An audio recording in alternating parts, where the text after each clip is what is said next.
Now we're staying in Africa, where Israeli President Isaac Herzog arrived in Addis Ababa on Wednesday at the start of a two-day visit to Ethiopia.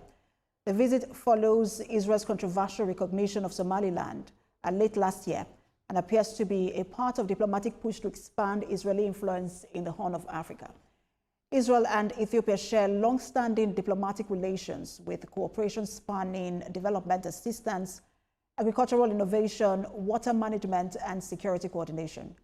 The visit also comes amid shifting regional dynamics following Israel's recognition of Somaliland, a move that reshaped diplomatic calculations in the Horn of Africa.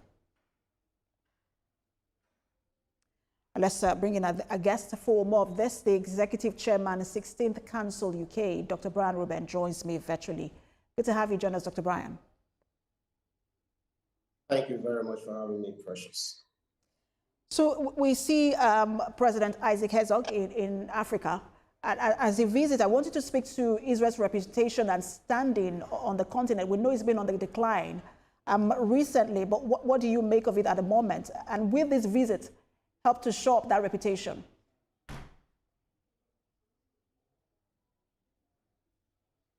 Well, that's a great question because when Israel signals that it's standing on the African continent will not decline, it's responding to three real pressures.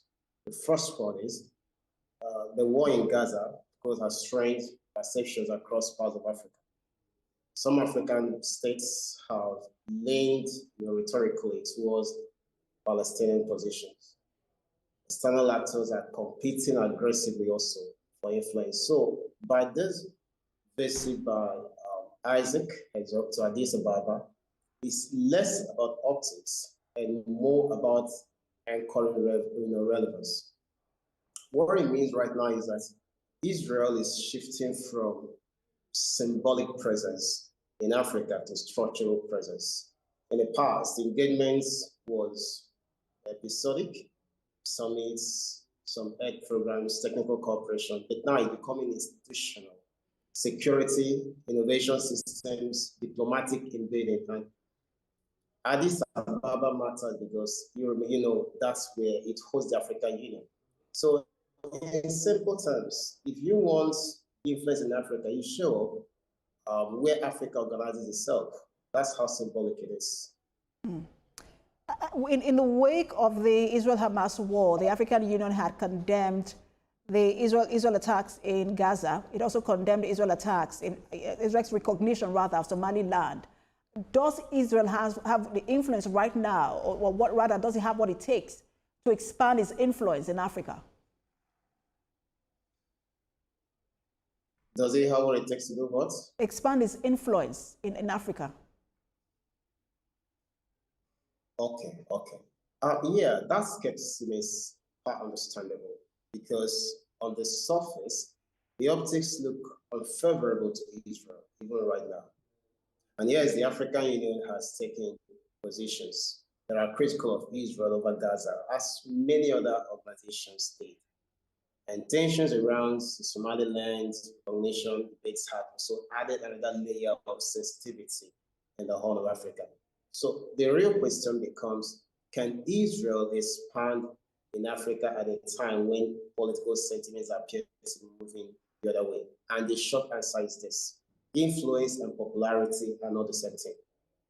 Public positions at multilateral level often reflect solidarity optics, politics, historical alignments with the state of Palestine, domestic, public, sentiments. But state behavior is usually driven by food security needs, water stress, technology gaps, security threats. And on this front, Israel remains highly relevant.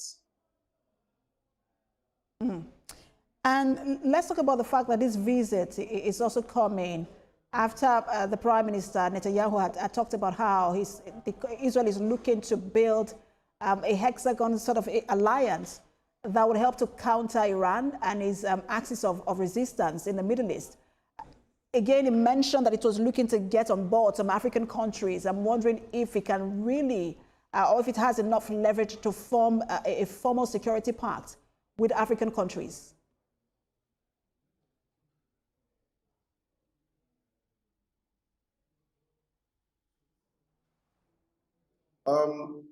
Yeah, you are drawing an important line, and it helps to separate two layers of what's happening. The Middle East security architecture and Africa-facing diplomacy. They are connected, but they are not identical. Now, the Prime Minister Netanyahu has long pursued widening network of strategic partnerships beyond Israel's immediate neighborhood, especially after the Abraham Accords. But this logic, you know, things like building a distributed coalition network, contain Iranian influence, and reducing strategic isolation has been the key logic.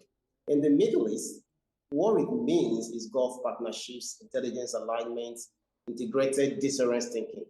So what you're describing, as a hexagon reflects this broader effort to create multi-node security alignment rather than just single NATO style block. Now, where does Africa fit into all of this? Africa is not being folded into a Middle Eastern military alliance. Instead, it offers something different. Strategic, relationships with African states, particularly in the Horn of Africa, provides maritime awareness, Red Sea proximity, and diplomatic reach. Now, this matters in any long-term competition involving Iran and its regional partners. So if Israel faces constraints, in the Levant or Gulf space, partnership elsewhere will create intelligence cooperation corridors, logistic assets, and political backing in multilateral forums.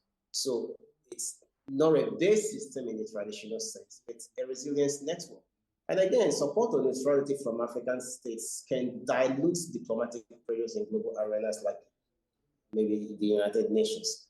And that becomes crucial in prolonged, regional confrontation. So in a formal sense, Israel is